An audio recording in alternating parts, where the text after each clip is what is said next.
What would happen if a nuclear weapon hit the US?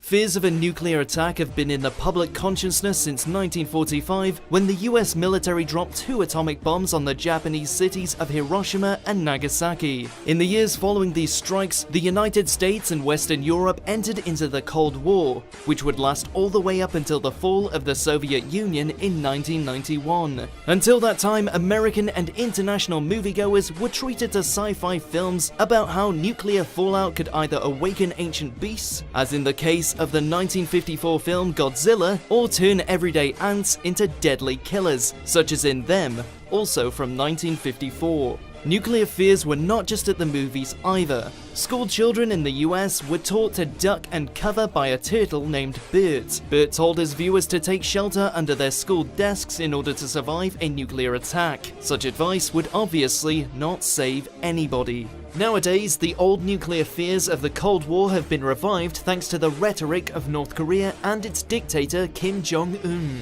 Although the communist state in Pyongyang has long threatened its neighbors with nuclear strikes, the uptick in ballistic missile testing by Kim Jong-un, as well as the equally forceful response to these tests by US President Donald Trump, has caused panic to spread among large segments of the American population.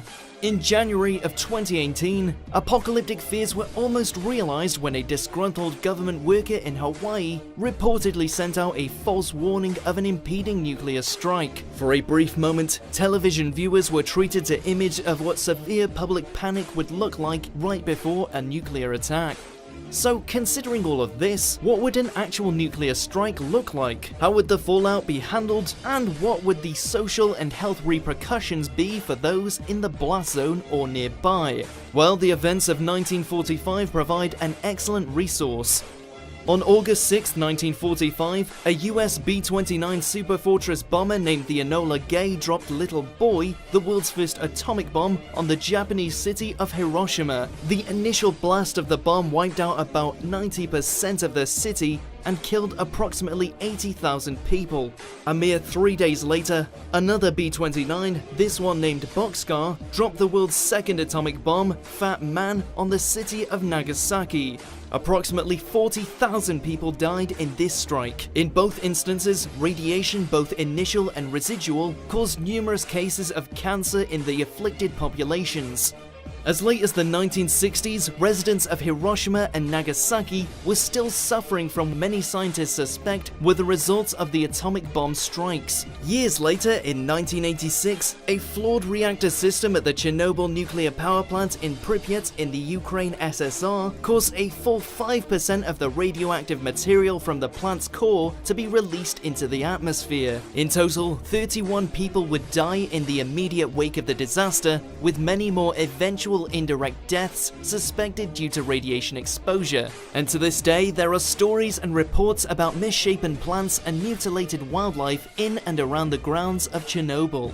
In 2011, after an earthquake triggered a tsunami in Japan, the Fukushima Daiichi nuclear power plant suffered a nuclear meltdown that caused high levels of radiation to infect the local air supply and water supply. In 2018, almost 7 years after the disaster, scientists and environmental activists still report that Fukushima contains above average levels of radiation. So given all these examples, one can safely say that a nuclear strike on America would immediately kill many people. If the missile landed in a dense urban area, it could theoretically kill thousands or hundreds of thousands of people.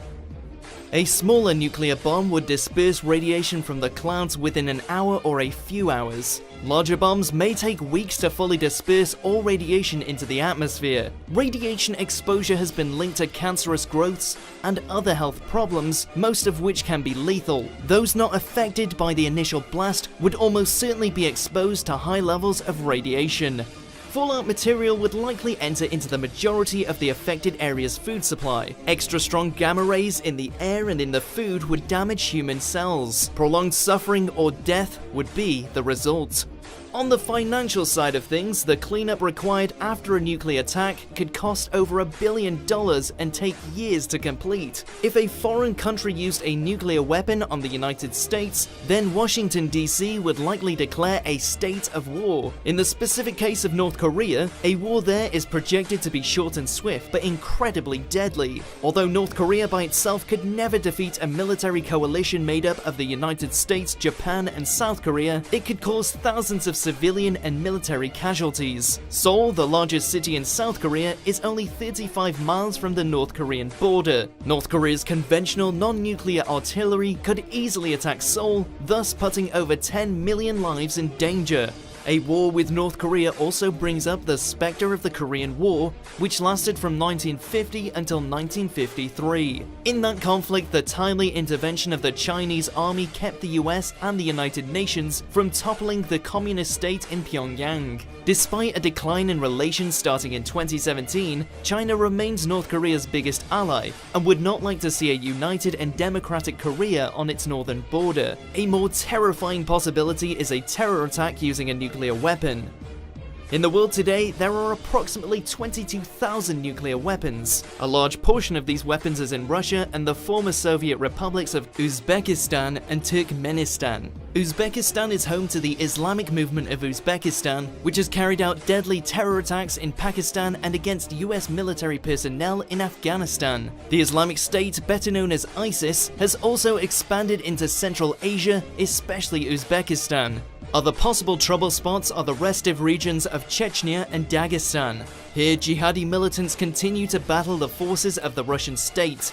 Given that highly enriched uranium HEU has been found in the Republic of Georgia, which has often acted as a retreat for Chechnyan and other Caucasian militants, it is not beyond the realm of possibility that one of these terrorist groups could get their hands on nuclear weapons or the material needed for making nuclear weapons. Finally, there is also the nuclear threat of Iran. Although far more dangerous to Israel than the United States, Iran's nuclear program, which the government in Tehran claims is for peaceful purposes only, makes the threat of a nuclear terror attack possible. After all, the US Department of Defense has labeled Iran as the world's #1 state sponsor of terrorism, and Hezbollah, Iran's proxy army in Lebanon, has acquired vast sums of money and the latest in military technology thanks to their war efforts on behalf of Syrian President Bashar al-Assad. Hezbollah terrorists have been responsible for the deaths of hundreds of American citizens since the 1980s, and the group is particularly active in South America, where they allegedly trade cash for drugs and weapons. In order to protect America from a conventional nuclear attack, the government relies on a ground-based mid-course defense system, or GMD. This series of 36 interceptors and sensors has been designed to intercept and safely detonate any nuclear missile coming from North Korea or Iran.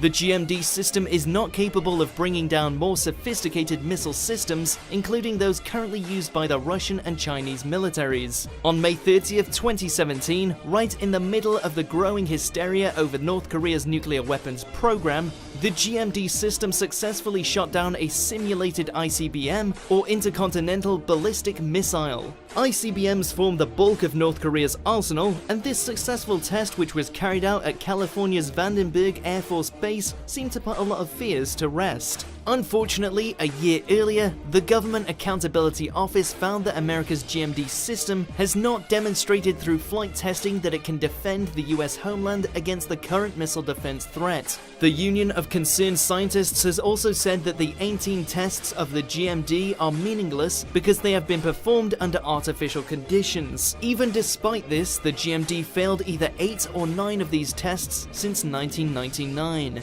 This pass-fail ratio is not comforting for those worried about a nuclear attack. Indeed, it appears that America's frontline defense against a nuclear attack can best be described as only partially reliable. No one can say for sure that the GMD system would keep the American homeland safe during a nuclear assault from North Korea or any other power.